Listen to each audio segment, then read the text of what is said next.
A few months ago, I had no intentions on opening a portal, only connecting with my twin through the assistance of a crystal grid.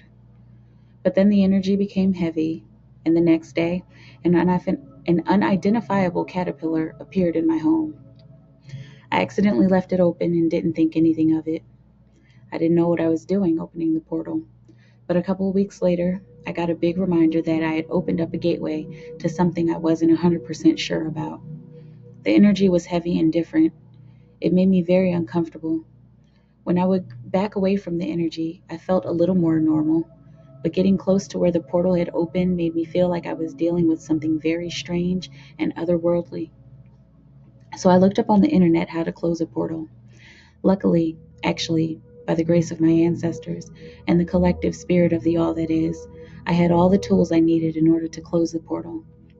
Like I literally had just enough pink Himalayan salt to cast a circle of protection around myself. Long story short, I was able to close that portal without a problem, and I remember this being a very satisfying night because afterwards I sat safe in my circle, chatting with my twin and having a very nice, relaxing conversation. Fast forward to the night of January 29th, 2019. I took time and gentle, loving care to set up the crystal grid. For what? I didn't know at the time. I rarely do. This is the nature of following your intuition, allowing spirit to guide you without judgment. I set up one of the most beautiful, aesthetically pleasing grids I had ever cast. Very satisfied with myself, I dropped into a meditative state and started chatting with the love of my life, clearing up more past life karma, clearing up an ages-old argument we had carried from 2 lifetimes ago. After the clearing, the energy became heavy. I recognized this energy. Oh shit. I had opened the portal again. Shit, in my mom's house. Fuck. And I don't have any candles or salt. What the hell am I supposed to do? I became panicked as I remembered what I had read last time I closed a portal. Do not use crystals to close the portal. Dark entities could attach to the crystal and become trapped. I quickly tore down the grid. I sat there with this energy blazing before me. How to close, how to close. I tried commanding it. Nothing. I couldn't recall my banish away, and I hadn't brought my book with me. Oh my goodness. I can't have any negative entities running rampant in my mom's house. That's when I realized, wait, that is the direction my ego would go. My ego would believe that this is an all negative experience. So instead of dwelling on the darkness of it all, I chose to switch up my thought process. This is a portal to the center of Mother Gaia. I tried thinking about what to do with this energy. I tried transmuting it and sending it out to the surrounding area, but I was met by ego, showing me the symbols of helicopters and ambulances and police cars, the warning sign that this wasn't the way to go. I illuminated the sky with images of some of my favorite gods and masters: Ganesha, Shiva, Kali, Kuan Yin, White Buffalo Woman. The images didn't hold, so I tried another route. What is this portal going to do? I affirmed, this portal is going to help somehow. Spirit wouldn't just let me open up a dark hole in the earth for no reason. I sent transmuting light to the portal, and Spirit said to me, it's time for the old souls to come back. The Einsteins, the Teslas, the Martin Luther Kings, Marie Curies, Benjamin Franklins, the Malcolm X's, the Mother Teresas, the Gandhis. It's time for these old developed minds to come back into the world to bring more light. And I saw many of these souls rise from the center of this portal, followed by any darkness and ego they had carried with them to the grave.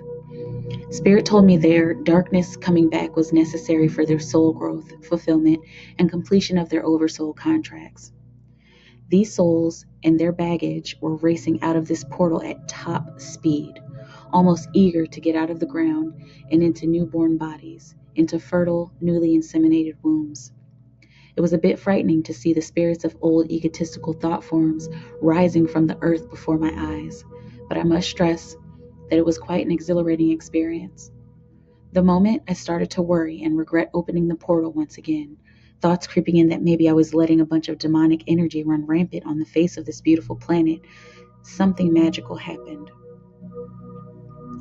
As the final dark cycle made its exit through the portal, a strong bright light began to shine from the vortex I had created out of the materials from the earth herself.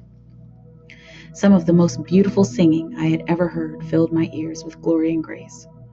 The voice was filled with yearning, patient, hopeful desire, and long-awaited freedom. Oh my goodness, I realized. Mother Earth is singing.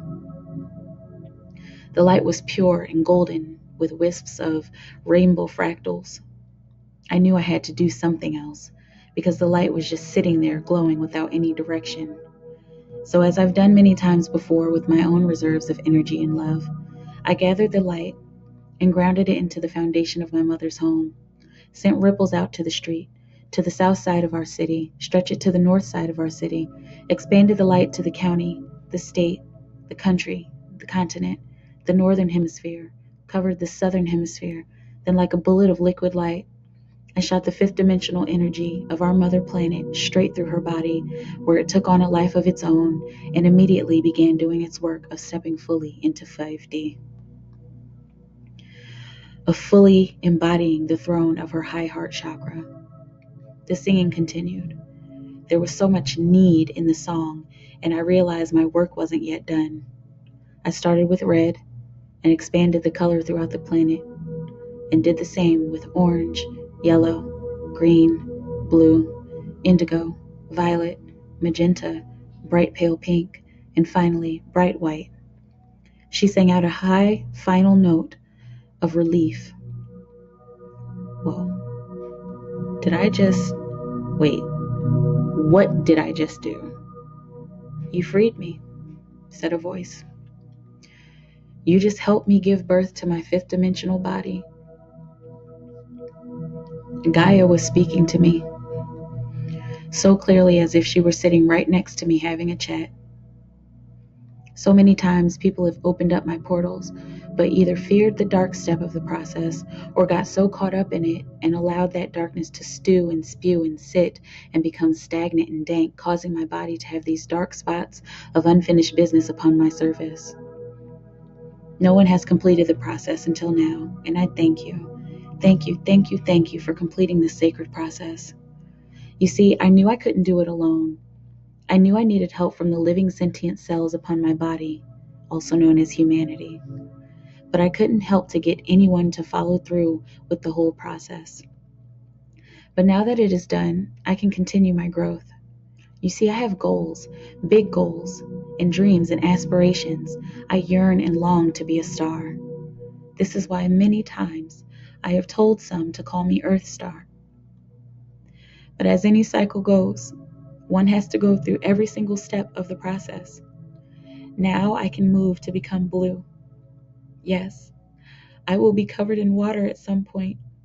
It's all a part of my growth process, and now I can finally start. I was once a green planet, and of course I had a fall into darkness. But now that my 5D body is free, I can get started on becoming a water planet, one step closer to becoming a bright and shining star. And yes, humanity will have to endure this. Don't worry. You will all adapt to become sea creatures and human life will go on, although in a different paradigm of existence. I will make this very place sacred. Right here will be the origins of the first water tribe. Just then, I heard tribal drums, which sounded as if they were made out of water, and almost ancient sounding, bubbling, chanting, singing. Mother Earth showed me what was happening deep below her surface. I saw a gentle bubbling of the bluest, most pure water rising up through a chasm, deep in her crust. I could tell this would be a long process, but I was filled with joy to be able to see the beginnings of Mother Earth's new journey. Chitaya, she said. Please call me Chitaya now. Gaia was fun for a while, but now I've transformed. I phased out of that paradigm and no longer need that name. Now I get to truly express from my fifth chakra and be clear about what I want. Be clear about my desires and expectations from the planet's inhabitants. And as I rise, so will you. And don't worry, you will start to see big changes in humanity. And the rest of the dirt and muck, I will just shake it off. I encourage everyone to continue their work, support, and advocacy in helping me to get cleaned up. But it will be more autonomous for me now. The seas will become cleaner. The people will become more unified and willing to compromise on petty issues that were once thought to be so important. The rainforests will grow again for a time before I swallow them up with my evolutionary life-giving waters. Expect new species of plants and animals and crystals to begin popping up on my surface, and the ancient race of Lemurians will finally be ready to show their faces to the surface once again. And maybe more mermaids.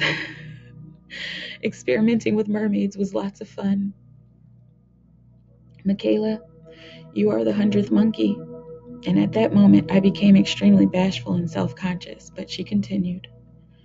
Many have been summoned to help me with this process before, but you carried it out to completion. You have played my loyal midwife. I've been trying to get you to do this for a long time, and I had to get your attention somehow. I knew you hated being cold, so I figured this big freeze would get your attention, but you were still super cool about it. Even after you hit the patch of ice and ruined your car with no foreseen way to fix it. But it finally worked. I'm going to start melting all of this now. Things will start to get warmer and we will get back to a more reasonable version of winter where you are. I sat and chatted with Chitaya. She asked me about my desires, personal and for humanity. And we made a sacred pact and promised to each other to relentlessly help with each other's goals for the duration of this lifetime of mine. Every once in a while, I could feel her contract as she continued to regulate her vibration coming through the permanently open portal beneath my mother's house. I am by no means a prophet, and I will never claim to be. But her and I agreed upon the fact that an event such as this would be labeled a prophecy by humankind. She wants you to know she will become blue. I will become blue. It's my birthright to become a bright and shining star.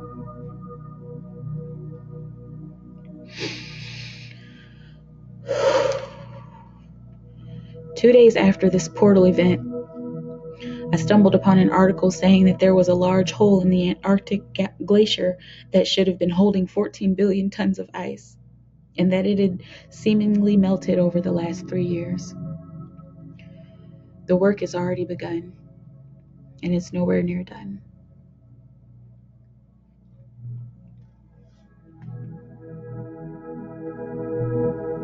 Thank you, Chitaya.